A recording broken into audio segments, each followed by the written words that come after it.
Good morning बच्चों।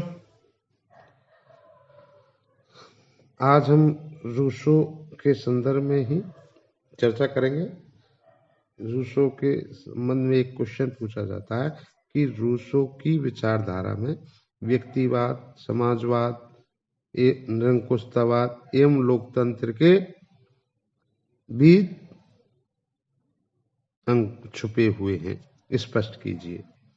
तो इसका तात्पर्य है कि रूसो की विचारधारा में व्यक्तिवाद का भी पुट है, समाजवाद का भी पुट है और निरंकुशतावाद का भी है और लोकतंत्र का जनक भी माना जाता है। तो इस पर अपन इन चारों बिंदुओं पर अलग अलग चर्चा करेंगे। रूसो के विचार उतने ही जटिल प्रकृति के हैं जितना जटिल स्वयं रूसो का जीवन रहा था।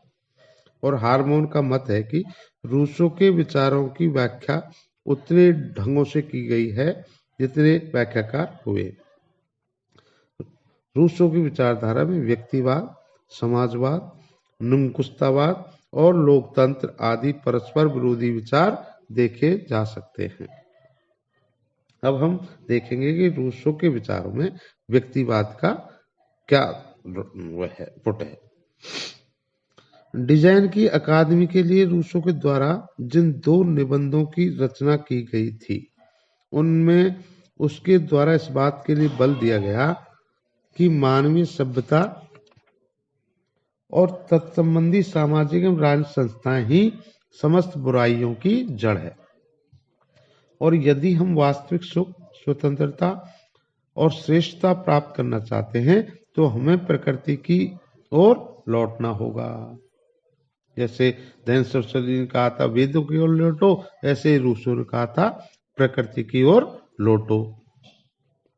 उसके द्वारा की गई सामाजिक कृत्रिमताओं की आलोचना व्यक्तिवाद की दिशा में ही यात्रा है।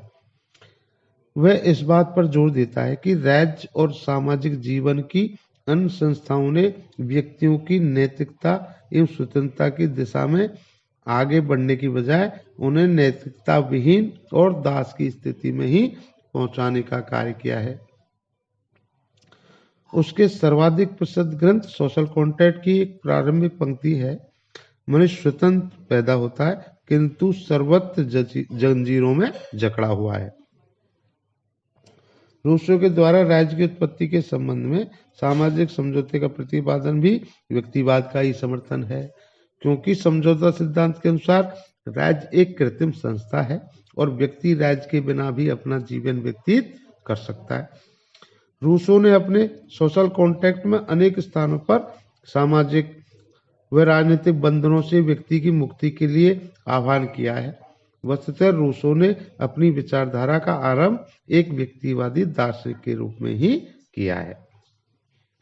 अब अपन देखेंगे रूसो में समाजवाद के संबंध में क्या विचार है।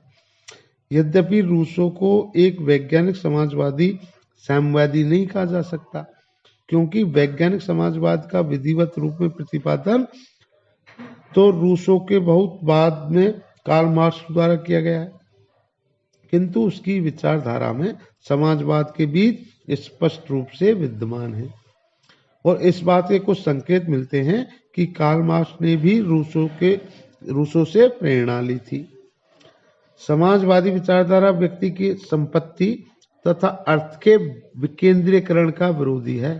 सॉरी बच्चों, समाजवादी विचारधारा व्यक्ति के संपत्ति तथा अर्थ के केंद्रीकरण की विरोधी है, क्योंकि वह व्यक्ति द्वारा व्यक्ति के शोषण की प्रतीक है। रूसो की विचारधारा भी यही है। रूसो के अनुसार प्राकृतिक अवस्था आदर्श अवस्था थी, लेकिन जैसे ही निजी संपत्ति के सर्व का उदय हुआ, प्राकृतिक अवस्था की समस्त शांति समाप्त हो गई। रूसो ने डिजाइन की अकादमी के लिए लिखे गए अपने दूसरे निबंध, जिसका नाम था असमानताओं की उत्पत्ति और उसकी आधारशिला, में निजी संपत्ति की संस्था पर कड़ा प्रहार करते हुए उसे नितांत अस्वाभाविक और अनौचित्यपूर्ण बताया और इसे समस्त मानवीय असमानताओं, असंतोष, कलह और संघर्ष का मूल कारण माना है। रूसो इस संदर्भ में राज्य संस्था का भी आलोचक है और एक स्थान पर वह लिखता है कि नागरिक शासन एक ऐसा पैशाचिक साधन है पैसा राक्षस पिशाच, जो व्यक्तिगत संपत्ति की कृत्रिम वैधानिकता को मान्यता देता है। यही धारणा आगे चलकर मार्क्स ने अपनाते हुए राज्य को शोषण का एक यंत्र कहा है। रूसो संपत्ति को प्राकृतिक अधिकार रूप में नहीं मानता, किंतु इसका नियमन समाज द्वारा किए जाने की बात कहता है। जैसा कि सेवायन के लिखा है, समाजवाद की रूसो की यह देन है कि एक सामान्य धारणा के रूप में समस्त अधिकार, जिसमें संपत्ति का अधिकार भी शामिल है, समाज के अंदर ही अधिकार है, न कि उसके विरुद्ध। अतः रूसो के समाजवादी विचार समष्टिवादी हैं, जिनका उद्देश्य राज्य की सत्ता के अधीन अर्थव्यवस्था का नियमन करने, समाज में आर्थिक विषमता को दूर करने तथा लोक कल्याण की व्यवस्था को बनाए रखना है।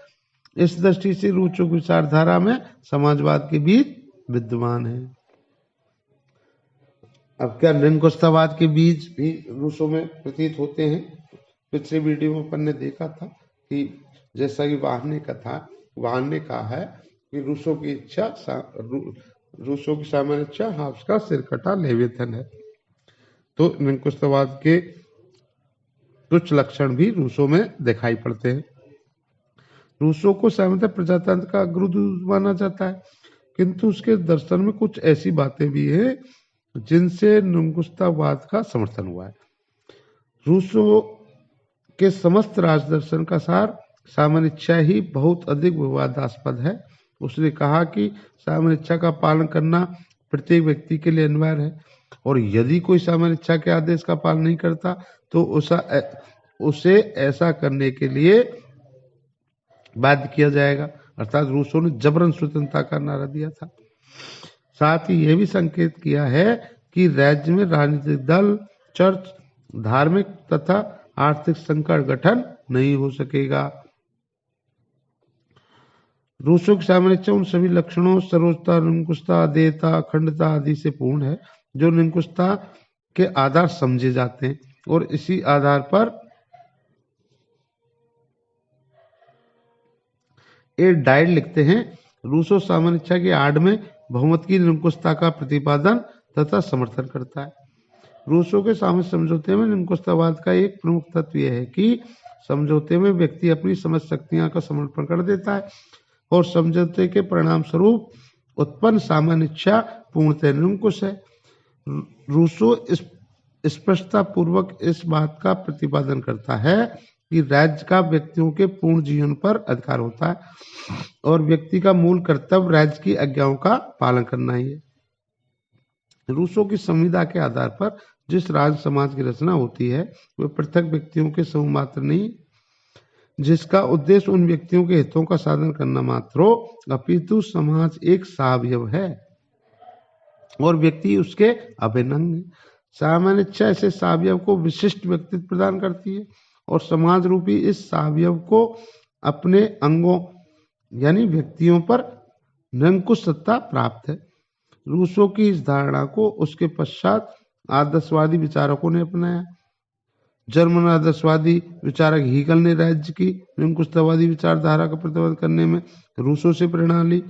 रूसो ने राज्य के निरंकुशतावाद का प्रतिपादन किया, जो हीगल तथा 20वीं सदी के अधिनायकों के हाथ में पहुंचकर शासन की निरंकुशता में परिणत हो गया।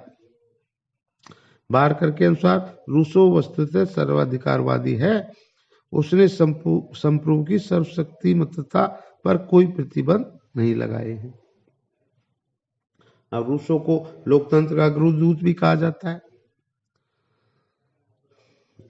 यद्यपि रूसो की विचारधारा में निरंकुशतावाद के भी कुछ चिन्ह हैं, परंतु उसकी विचारधारा मूल रूप में लोकतंत्रवादी है।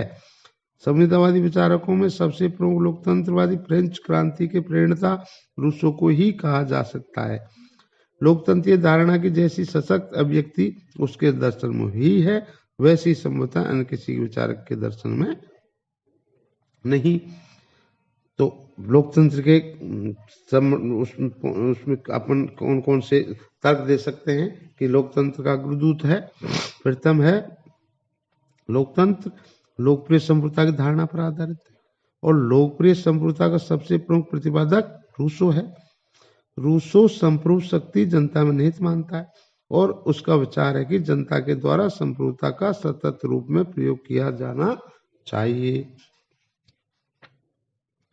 इसके अतिरिक्त रूसो के विचार में सरकार समुदाय के अभिकर्ता मात्र है, जिसके द्वारा केवल उन्हीं शक्तियों का प्रयोग किया जाता है जो समुदाय के द्वारा उसे सौंपी जाएं। रूसो का यह विचार निश्चित रूप से लोकतंत्र का प्रभाव और प्रेरणा प्रदान करता है। दूसरा तर्क है, रूसो के द्वारा लोकहितकारी राज्य के सिद्धांत का भी सर्वप्रथम प्रतिपादन किया गया। रूसो राज्य को सामान्य इच्छा की अनुभूति ही कहता है और रूसो की इस सामान्य इच्छा का आधार लोक कल्याण ही है। रूसो के अनुसार राज्य का कर्तव्य प्रत्येक व्यक्ति के हित में प्रयत्न करता है। लोकहितकारी राज्य की अपनी इस धारणा के आधार पर रूसो लोकतंत्र का ही पथ प्रशस्त करता है। तीसरा है, रूसो के द्वारा दी गई विधि की परिभाषा भी लोकतंत्र को अनुप्रमाणित करने वाली है। विधि को रूसो जनता की आवाज मानता है। जनता की वाणी ईश्वर की वाणी है और उसका कथन है कि विधि समस्त व्यक्तियों का ऐसा प्रस्ताव है जो किसी विषय पर समान रूप से प्रभाव डालता हो। अतः रूसो लोकतंत्र का गृहदूत है। इस संबंध में GDH कॉल का यह कथन महत्वपूर्ण हो सकता है कि रूसो के हाथों में सामान्य इच्छा का सिद्धांत मौलिक रूप से लोकतंत्री हो जाता है और इस बात का दावा करता है कि जनता सैद्धांतिक रूप में नहीं वरन वास्तविक रूप में शासन करेगी।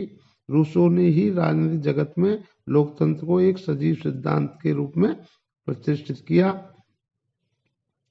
प्रोफेसर मोरे ने रूसो को लोकतंत्र का उच्चतम पुजारी कह तक पुकारा है। ओके, जय हिंद।